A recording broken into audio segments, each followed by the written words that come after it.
Us may be here because of our connection to the Journey meetup. Some of us may be here because of our connection to Glasgow Caledonian University, or you're connected to someone who has a connection to one of all those things. But wherever we're coming from, it's great to see a group diverse like this, because this question, did Jesus really rise from the dead, is a question that does connect people from all over. And as the story of Jesus and his resurrection over the past couple thousand years has proliferated throughout the world, it has kept people engaged, and it has provoked people to really ask the question and to look into it, regardless of where they may be coming from. So I think this group, I just want to thank you again for coming, and it's a great group to have together. And it certainly reflects, I think, the broad reach of this question, did Jesus rise from the dead? I'd like to start by telling a story from a long time ago in our very own galaxy. Do you have music?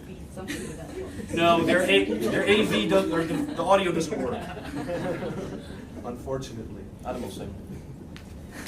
A long time ago in our very own galaxy, Paul was waiting in Athens. And he was greatly distressed in that city to see that it was filled with idols.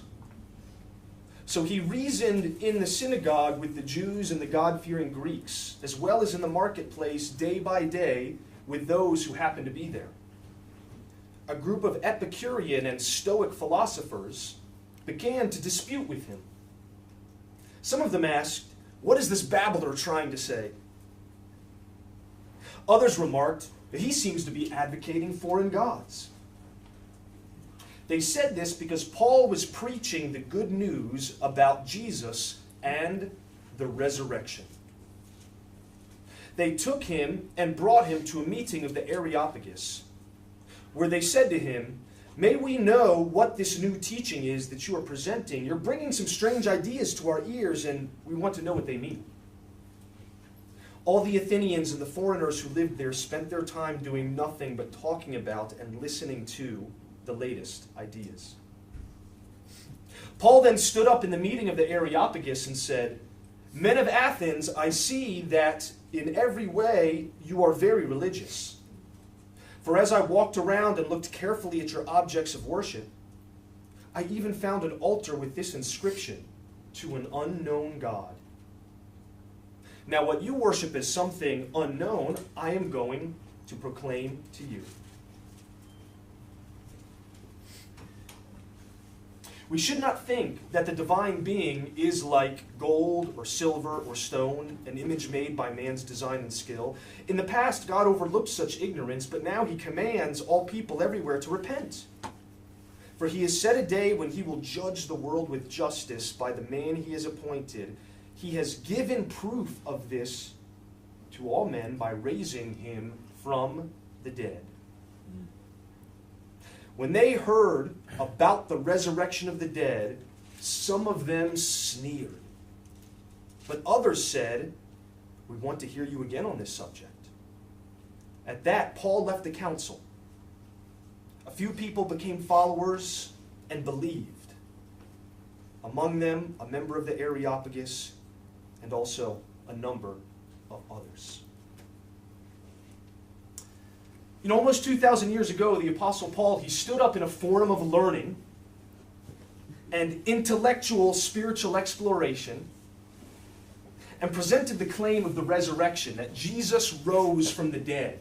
And he got one of two responses to that claim. One response was sneering and scoffing in disbelief. The other response was open curiosity and a desire to want to learn more, which then led to faith. And you know, 2,000 years later, this scenario still plays out today. You know, the Christian church would go on to become a powerfully impactful force. And it would go and it would move throughout the world. And as it did, it continued to spread this claim and to present to people this claim that Jesus rose from the dead. Here today we meet at a forum for learning at Glasgow Caledonian University. And we're here sitting in the room, we're sitting in the Faith and Belief Center. Much like the Areopagus, it was a place where people came to explore different religious and spiritual beliefs. And it can still evoke one of these two reactions. Why people lean one way or the other?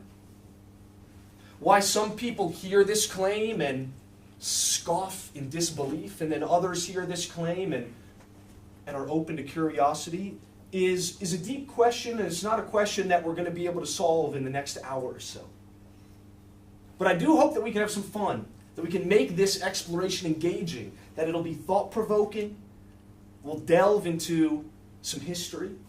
We'll delve into some of the arguments, into some philosophy, certainly into some theology, and do some evidence weighing and some soul searching along the way. Some of us may be here and already believe this claim wholeheartedly, that the resurrection was a real event. Yeah. And if that's you, I hope that this gives your faith something to think about. And some of us may be here and not believe that at all. And if that's what you think, I hope to give your thinking something to start believing in. Some of us may be somewhere in the middle, but either way, where you're on this side or somewhere in the middle, I do want to thank you for being on this journey and asking this question. Which leads me to a disclaimer at this point. I don't hold myself out as an expert on all these things.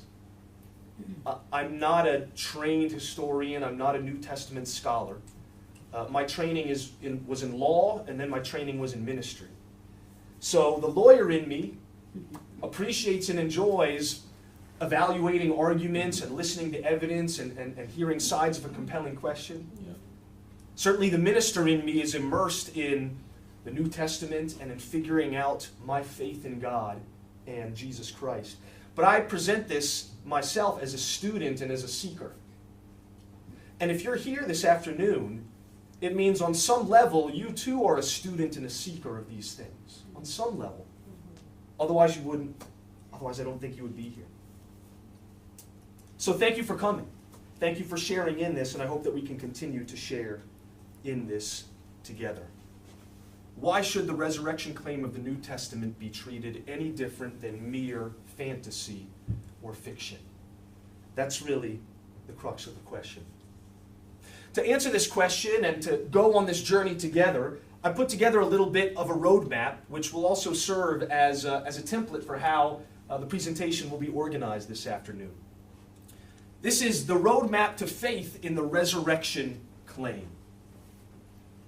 If we begin at the point of being open to miracles, open to the idea of the divine, open to the supernatural, and combine that open posture with a look at New Testament history, the facts and the claims of the New Testament, and weigh the credibility of these things.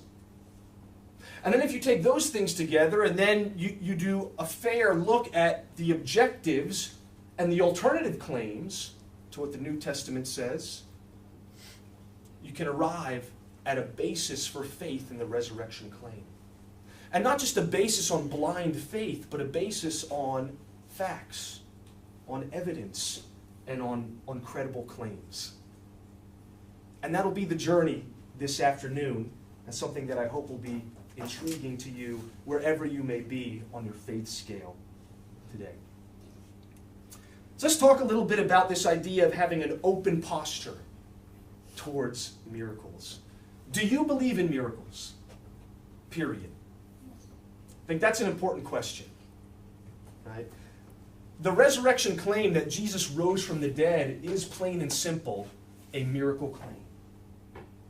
Claim that something miraculous happened. So before you can ask yourself, do you believe in that particular miracle claim?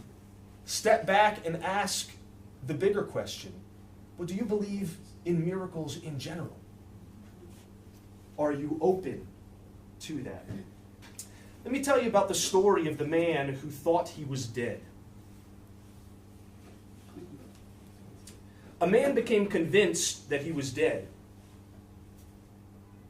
And as he talked about it with his wife, she became very concerned about him. The story makes sense so far, right? She convinced him to go see a therapist. So as the man shared his thoughts with the therapist developed an approach to convince his patient that he was indeed alive. And this approach that he developed was that if he could convince the patient in the underlying larger belief that corpses do not bleed, then he could help the patient understand that he's alive. So the therapist gathered different medical reports and lots of different information, and he brought a stack of it to the patient the next time around for him to read through. And these are medical reports and journals, doctor journals, that showed that corpses do not bleed. Because as the hearts don't beat, there's no pressure to pump out the blood. The patient went home, studied these things, and arrived, and acknowledged that yes, he's read through the material, he agrees that according to what's been presented, corpses do not bleed. And as he was saying this, the therapist leaned over in one swoop and pricked his arm with a needle. And then they both watched together as small droplets of blood began to trickle out of the man's arm. And the therapist leaned back and said, "So what do you think now?" And the patient looked at his arm in shock and disbelief and said, "I don't believe it. I guess corpses do bleed after all."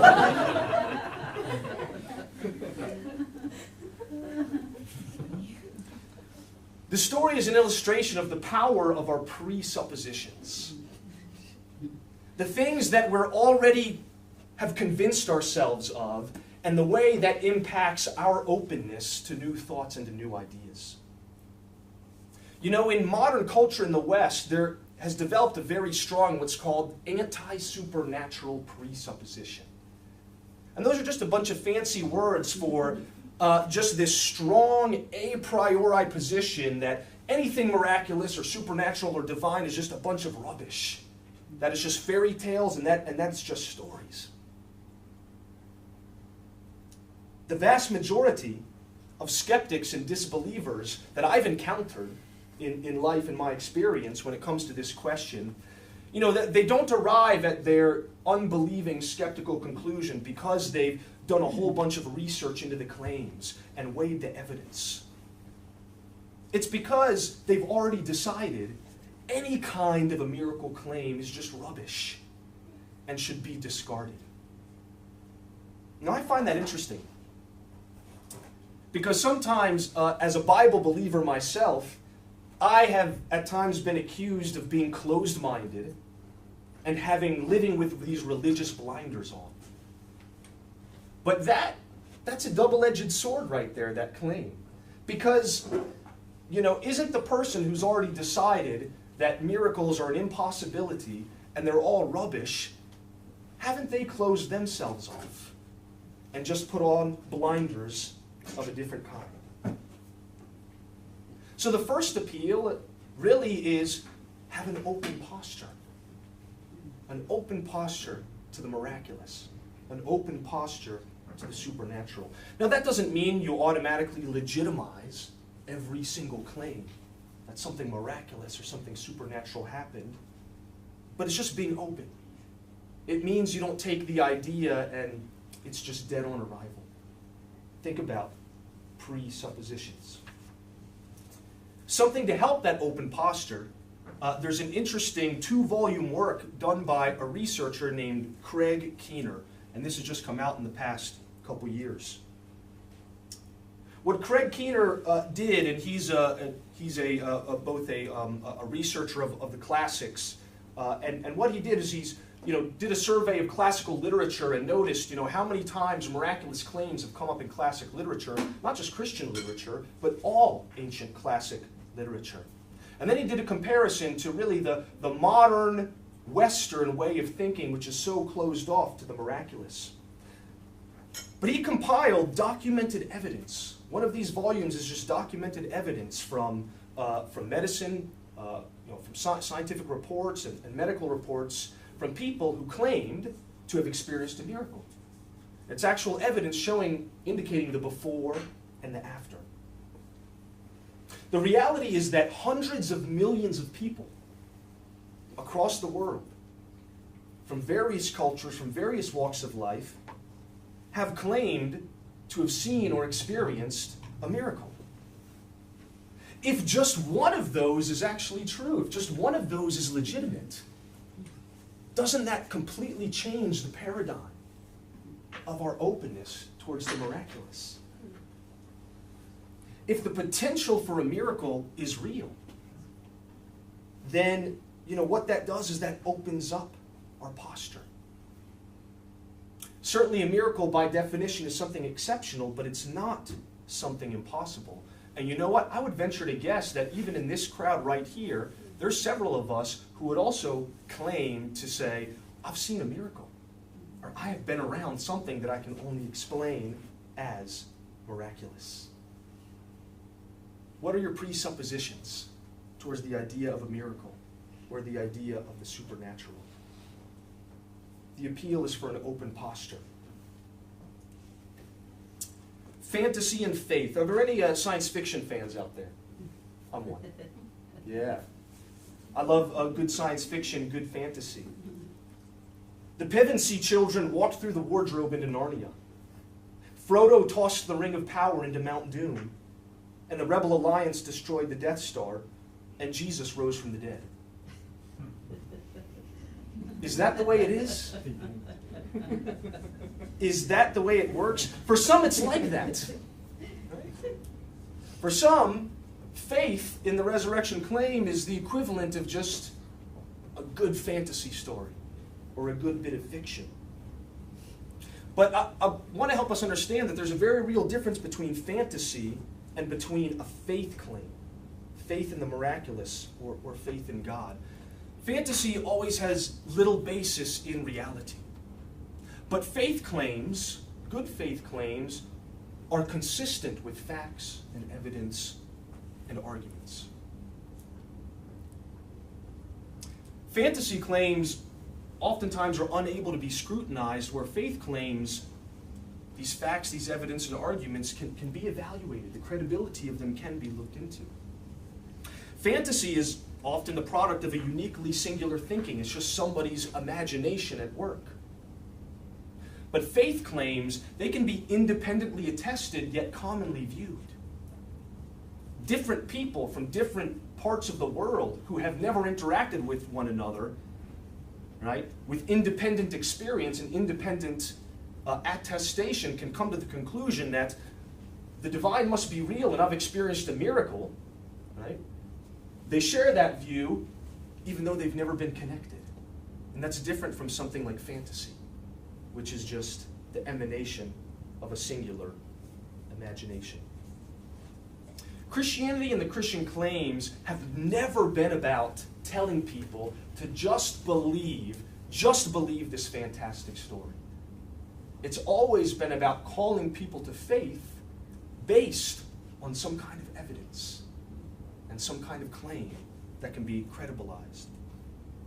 These are Jesus' words himself to his contemporaries. Many of his contemporaries who doubted him and accused him. And he had this to say. He said, don't believe me. Don't believe me. Don't believe what I say. Unless I carry out my Father's work. He's talking about God the Father. But if I do his work, believe in the evidence of the miraculous works I have done, even if you don't believe me. Then you will know and understand that the Father is in me, and I am in the Father. The resurrection claims of the New Testament require faith, but they're not fantasy. And if we begin with an open posture to the possibility of the reality of the miraculous and the divine and the supernatural, then it makes the claims worthwhile looking into. And that's what we're going to do after we take a short break. So we'll come back in a minute, grab a tea or a coffee.